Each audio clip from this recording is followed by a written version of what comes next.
Ever since the introduction of Palworld, the internet has had a lot to say about it, especially Pokemon fans. Do I have to tell you that is not your dinner? When the game first dropped, half the internet was crashing out, accusing Palworld's creator Pocket Pair of stealing Pokemon's homework. But as the legal battle between the two has played out, the narrative has flipped entirely. Somehow, the massive corporate titan that is Pokemon, the highest grossing franchise in the world, has been completely taken to task by this small indie studio. But how is this even possible? I mean, it's hard to deny the similarities between PALs and Pokemon. So did Palworld actually steal from Pokemon? And if so, how are they getting away with it? Well, while many may assume that Pokemon would just sue Palworld for copyright infringement, there's some pretty big reasons why they can't, even if the designs are heavily inspired. And when you take a step back and look at the full story and context, it becomes obvious that Palworld has not only not stolen anything, but there's actually a case that Nintendo is the real thief. However, in order to understand that, we need to look at the timeline in its entirety, from the very beginning of this legal beef to where we are now, so that we can not only determine who the real thief is, but what Pocket Pair's victory actually means for the future of gaming. Feed the algorithm. Subscribe today. Hello internet comrades, my name is The Dodd, and the battle between Palworld and Pokemon has been one of the biggest PR comebacks I've ever seen. When Palworld dropped its initial launch trailer in 2021, it received mixed fan receptions. Some were super hyped about the idea of a brutal, dark version of Pokemon with guns, but for others it was hard not to notice the pretty obvious similarities between the designs of PALs and some of the most infamous Pokemon. I mean, just look at some of these here. You have Grizzbolt, right? I mean, like, this is their main mascot of their show, and he looks like just pretty much Totoro mixed with Electabuzz. Here's a whole bunch of other ones, another batch of them. Just tons of overlapping designs here. They have their own version of Pikachu, right, with Sparkin. And to be fair, I think it is completely valid to criticize these early designs. But despite the fact that Palworld showcased many of these designs in their initial launch trailer, no one really cared about the game until it actually launched in early access on January 12th in 2024. And it was a massive hit, reaching 1 million copies in just 8 hours. And in less than a week, they reached 21 million concurrent players, becoming the second highest played game in Steam history. The added mechanics and ideas that Palworld brought into the genre felt like welcomed additions for the many fans who've become burnt out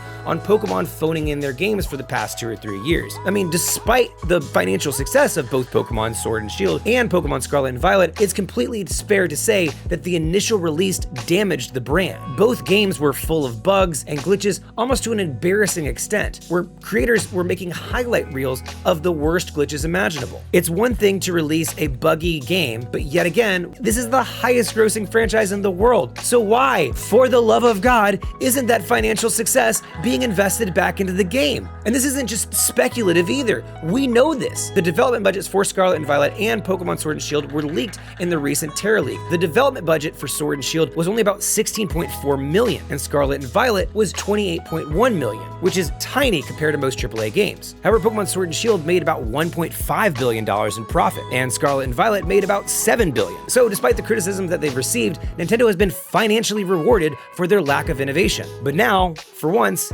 it's all blowing up in their face. Palworld Mania had begun, but the more success it saw, the saltier Nintendo fanboys became. Like, I think we forgot just how toxic fans were being back then. I mean, literally, the creator had to come out and say, currently our artists are receiving defamatory and abusive messages, and they have also been sporadic tweets that have come close to death threats. Close to death threats. Come on now. It's one thing when people are stealing people's work, but when, like, you're literally just sending death threats to people to protect a billion-dollar corporation's IP, you have become the meme at that point. In fact, Pokemon may be the second most litigious game franchise of all time, only behind Nintendo's own mascot Mario. Nintendo is known for vigorously defending its IP, almost to the point where it borders on lawfare, and they're willing to go after targets big and small. They've taken down countless fan games and mods over the years, sometimes within hours after the product's been publicly announced, and they're not afraid of being equally as petty with corporate giants either. In 1989, Nintendo sued Blockbuster for copyright infringement after the retail chain photocopied and distributed game instruction manuals to customers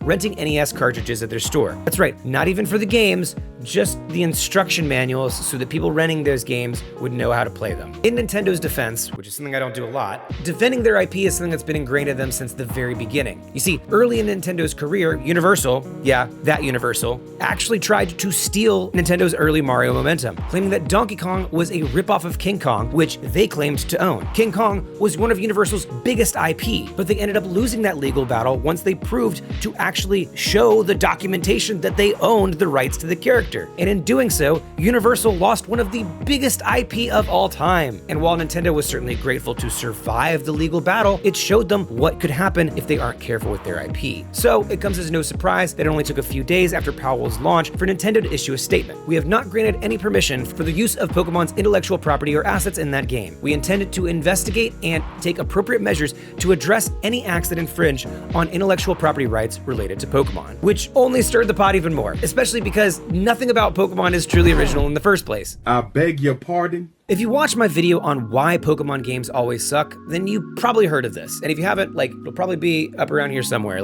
Go watch it, go check it out. It's great, it's a good video. But the concept of catching and battling monsters did not come originally from Pokemon. In fact, it came from Ultraman and a little bit of insect collecting, both of which were huge hobbies of Satoshi Tajiri, the original creator of Pokemon. In Ultraman can use something called a capsule kaiju, which is a kaiju that's been captured inside a tiny capsule that he can use to fight his battle for him. And Satoshi Tajiri just kind of shrunk that down and made that a micro-sized version, and that's how we got Pokemon. Which is why many of the original Pokemon designs look like kaiju. You've got Baragon over here, and King Kong, and you got Space Godzilla, Batra, Rodan, Godzilla himself. There's a lot of Pokemon that are designed after kaiju. And the ones that aren't designed after kaiju came from Dragon Quest, another game that predates Pokemon entirely, right? You got the same Zubat, Golbat kind of thing, right? And again, with Rodan, Graveler, this is pretty blatant when it comes to this. The point is that Pokemon isn't original either. So even Pokemon itself has borrowed from other designs. Pokemon just happened to become the most popular, and thus everyone thinks they pioneered the concept. And it's not necessarily a bad thing that Pokemon has borrowed these concepts from other genres. It's actually a perfect example of the reason why IP law exists in this legal gray area. In reality, everyone in the creature catching genre has taken inspiration from more successful games. It's become a part of the genre. And while Palworld does this, its unique, dark, and brutal tone does make it distinct. And as more people explored Palworld, it became obvious that these games are actually very, very different. In fact, outside of the design similarities, Palworld and Pokemon have very little in common. For starters, Palworld is a survival game. You have to manage inventory, resources, and not only your own hunger level, but the hunger level of your pals as well. And Pokemon, despite its several recent open world attempts, has never created a real survival game. You cannot build bases in Pokemon. You cannot starve in Pokemon. You can't not mine in Pokemon. Hell, you cannot even craft in Pokemon. As a child, I yearned for the mines. Plus, even if some designs are similar, there are some PAL designs that are genuinely original concepts. The fact that PALs don't evolve makes them fundamentally different than Pokemon anyways. And most importantly, as we stated before, Palworld is also much darker, allowing you to capture humans and turn your base into dystopian work camps for your pals. You deal with things like your pals getting too depressed, or even your pals trying to make moves on you. Enslaving pals, eating them, forcing them to do mass labor. It all makes Pokemon drastically stand out from its Poke inspiration, which should be enough to legitimize and distinguish itself on its own.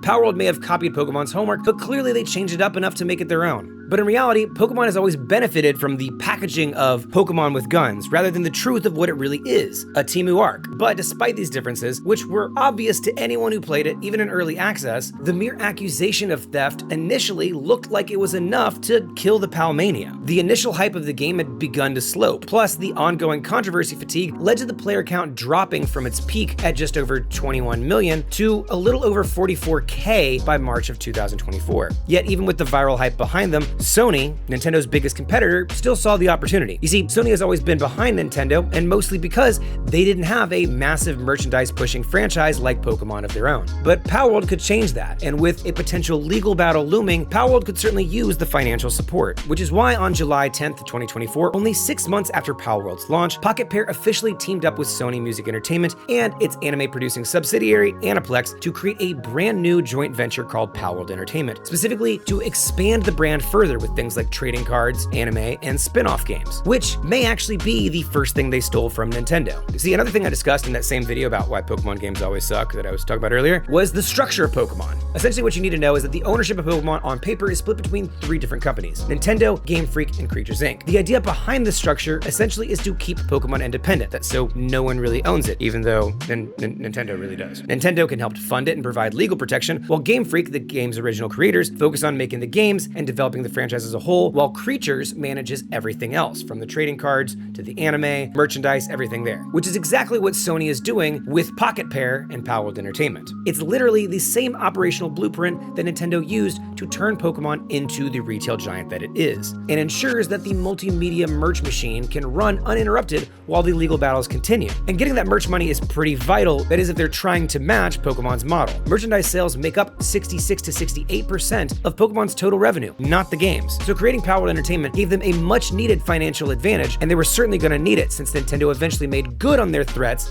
and finally filed the lawsuit on September 18th of 2024. However, to much of the Palworld haters' surprise, the lawsuit didn't say anything about assets, models, or the designs of Pals at all. Instead, Pokemon went after Palworld for patent infringements, and for good reason. But it might be super confusing to those who are unaware of IP law, so let's take a second to clarify. In the simplest terms, intellectual property breaks down into 3 types: trademark, copyright, and patents. A trademark is literally the mark of your trade. They're the ideas that work as identifying symbols for your companies or your brand. They can be things like logos and signatures, but they can also include iconic aspects of your work like mascots, or things that people commonly associate with the brand, kind of like Pikachu with Nintendo. However, since Palworld didn't literally try to call itself Pokemon or present itself as Pokemon, they aren't infringing on trademark per se, which takes us to copyright, which is the right to copy something that someone else has made before. In other words, the right to make something with Pikachu on it or in it, which seems like it would apply to Palworld. Now, to be clear, there are many Pokemon clones out there that blatantly violate copyright. Copyright is meant to prevent someone else from profiting off your idea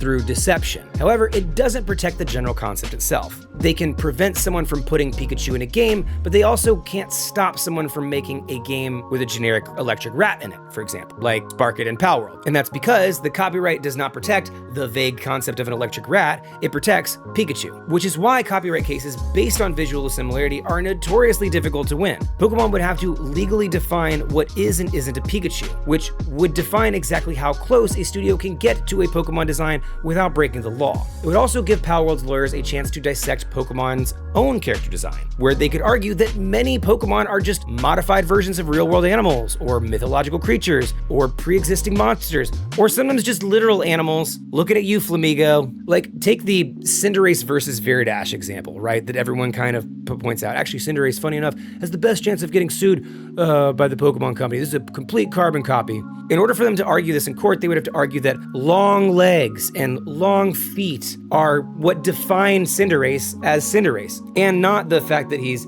a fire type or that he's red or things like that, right? Because those are not aspects that it shares with Veridash. And then Palworld has to just go up there and show them a picture of Bugs Bunny. What's up, Doc? And show them that those concepts are not original. And then all of a sudden, Cinderace becomes public domain. And these protections are strict for good reason. If a court ruled that a yellow electric mouse or a blue water reptile belongs exclusively to Pokemon, it would effectively kill the monster taming genre. While Pokemon may own Charizard, it doesn't and shouldn't own the vague concept of an orange dragon. So in reality, Pokemon never had a legitimate case for design theft itself, since the differences are enough that challenging it would have been a massive risk to Pikachu, and that's just not a risk they're willing to take. Which is why Nintendo went with patent lawsuits for this case instead, since they have nothing to do with the game's design, but rather the mechanics of the game itself. You see, a patent grants the exclusive right to an idea or game mechanic. Essentially, they are the legalized privilege to say, I did this first, and no one else can do it unless they pay me first. Which is also, again, why patents are also very difficult to get, and for good reason. Games borrow ideas from one another all the time, just like designs, which often leads to innovative and unique blends of gameplay. And if one company owned all of these patents, like Nintendo does, then they could use it to monopolize entire genres. Just think of someone patented like reload animations or looking down the sight of your barrel in first-person shooters and use those patents to essentially force every FPS to pay them royalties or take them all to court, or shut them down. That would kill the genre, which is why game patents have always required very specific language and undeniable proof that the patent filer pioneered that mechanic. The best example of this struggle was the Nemesis system from Shadow of Mordor, a unique mechanic pioneered by WB Interactive that generates unique enemy characters with distinct personalities who remember past encounters and react accordingly. only. It was really cool. Basically, if you killed an orc, it would remember how you killed it and would come back and be like, I remember how you killed me that way, blah, blah, blah, blah, and build a little narrative from that story. And WB Interactive has been trying to get a patent for that mechanic ever since the game's launch in late 2024, but it wasn't able to secure a patent for it until February of 2021 after multiple revisions in the language, because before it was too similar in application to other patents. For example, was a patent held by Square Enix for the game Chaos Rings, which had a mechanic in there where you could create new opponents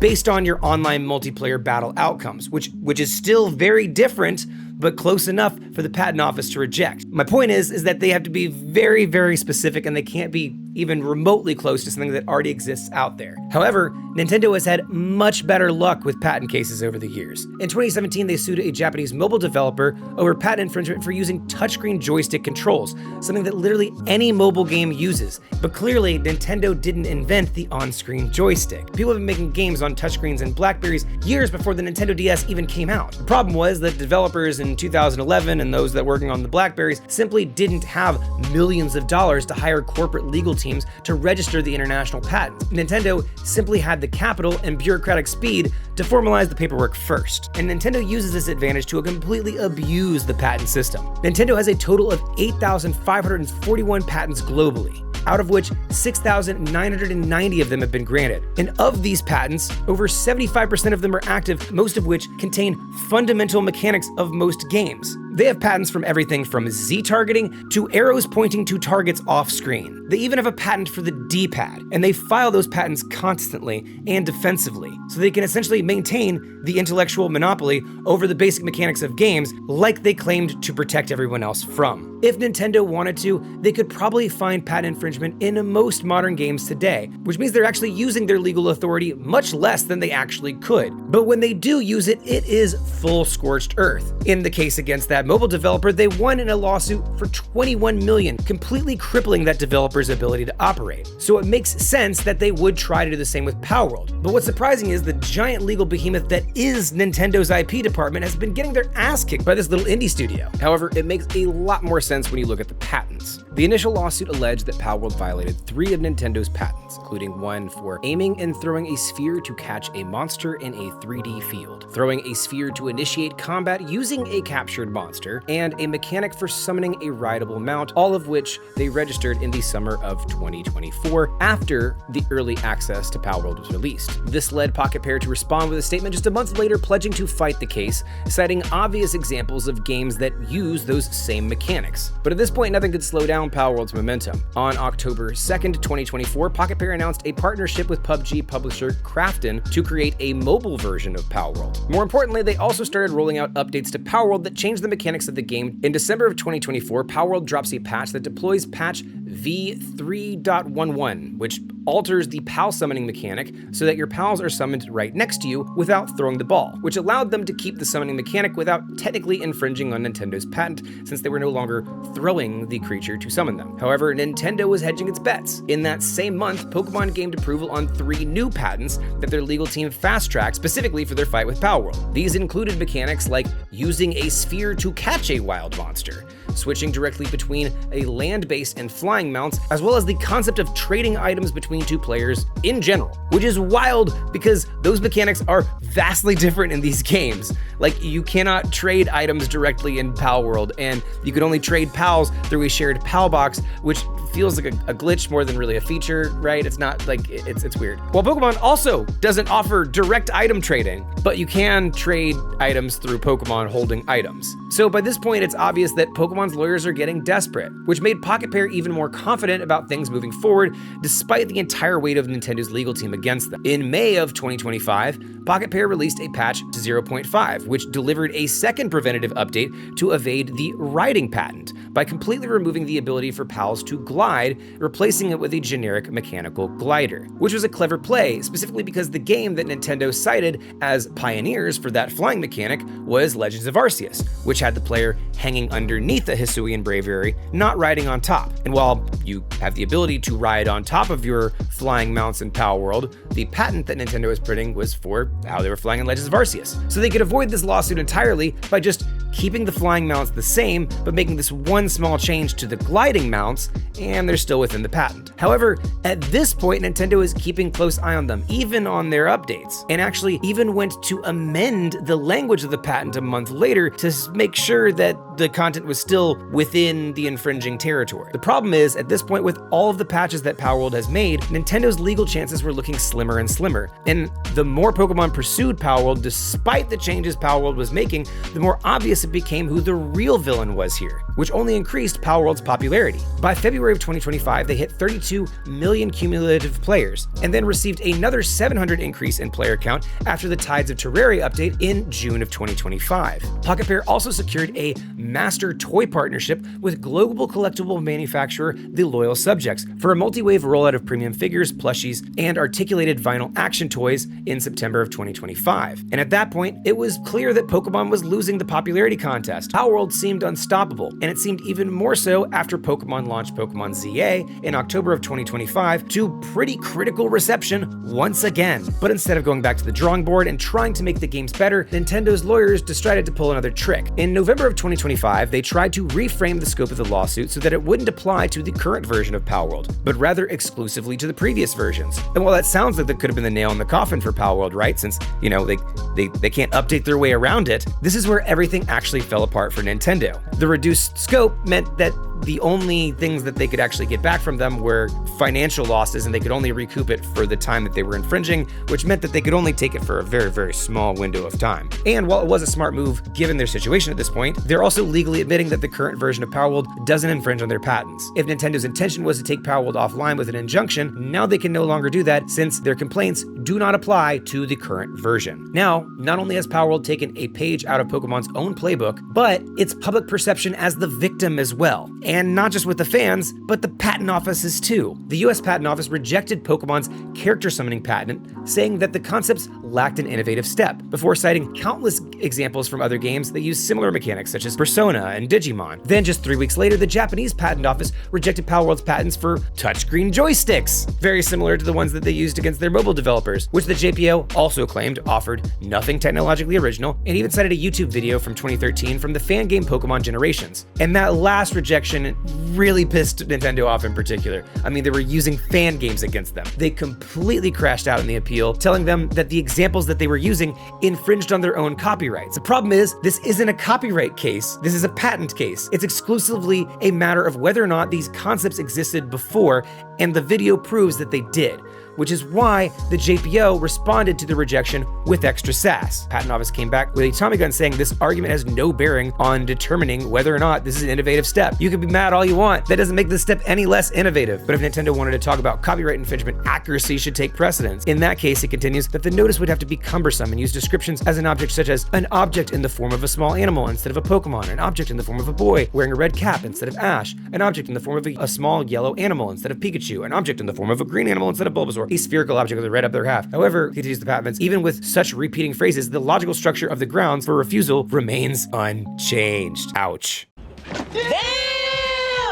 So, by this point, not only has Nintendo lost nearly every patent lawsuit they've filed, but the scope of the lawsuit has been so drastically reduced and the updates Pocket Pair has made along the way, which is why it felt like such a massive victory on Friday, July 10th, 2026, when, after 2.5 years of legal threats and intense development, Pocket Pair pulled it off and officially launched Palworld 1.0 with zero restrictions despite Nintendo's best efforts. The new update fleshed out the world even further and the player count skyrocketed, and Xbox saw a 400% player base count as well. According to industry reports from Milena, the game sold an estimated 1.8 million new copies in the first 10 days post-launch. This secondary surge has pushed Palworld's direct lifetime software sales revenue past a staggering 700 million, and it's kept that momentum too, regularly pulling in 243 and 442,000 concurrent players every single day. It actively outranks dominant, long-running live service staples like Rust and Marvel Rivals and Project Zomboid. They've also officially even launched their Palworld official card game, The Dawn of Palapagos, and recently launched a new mobile game, Palworld Online, a completely standalone MMORPG with an interconnected world and expanded lore, which brings us to where we are today. At the time of writing this video, the final judgment on the lawsuit is yet to be made, which should come at the end of the year, but at this point, the reduced scale and Palworld's continued expansion has assured its safety from Pokemon's legal extinction. And in a way, this is incredibly serendipitous. While everything up until this point in this video has covered the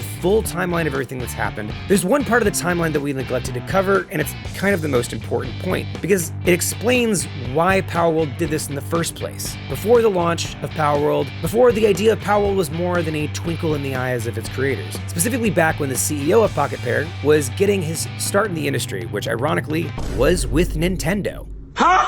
In 2010, Mizobi was enrolled in a one-year Nintendo game seminar where he created the DS game called The Tentai Show. Now, this seminar was meant to train new talent in the industry, but in reality, Nintendo was using it to farm new ideas and patent them as their own without compensation. In fact, there's even a game patent with Mizobi's name on it from Nintendo for this very game. Two, actually, as you can see here. Assigning Nintendo, and there is Mizobi, right? And here's another one with Nintendo in all caps, and there's Mizobi. It covers a game system where a player uses a touchscreen to move an object on the bottom of the screen, which simultaneously moves a second object on the top of the screen in a perfect point symmetric relation, kind of like an on-screen joystick, but different. However, despite the fact that his name is on the patent, Mizobi never saw a dime from this idea, since it was created under Nintendo's training program. Ultimately, Mizobi's real compensation for the Tentai Show was a tiny symbolic corporate token, while Nintendo pickpocketed his idea to pad their massive IP portfolio. Now, Nintendo didn't make any money off the Tentai Show either. In fact, they listed on their site for free, but they did patent the idea.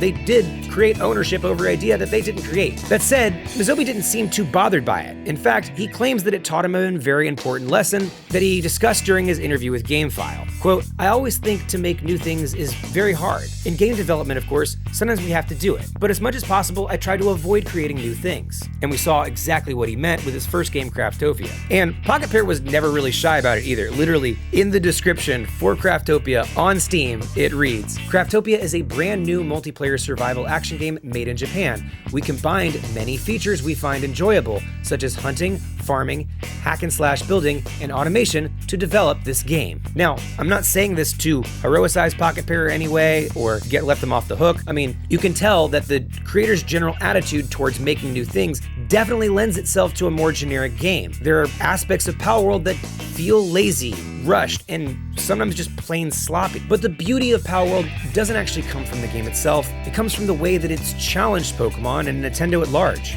For years, Nintendo has been this legal behemoth bullying small companies out of existence. And as I've talked about in other videos before, they have never really approached competition fairly. But their popularity and massive capital has made it so that they can commit endless lawfare until the other side gives up. And when you're taking your competition out that way, it takes them out permanently. They cannot adapt, they cannot compete, they can't update their way out of it.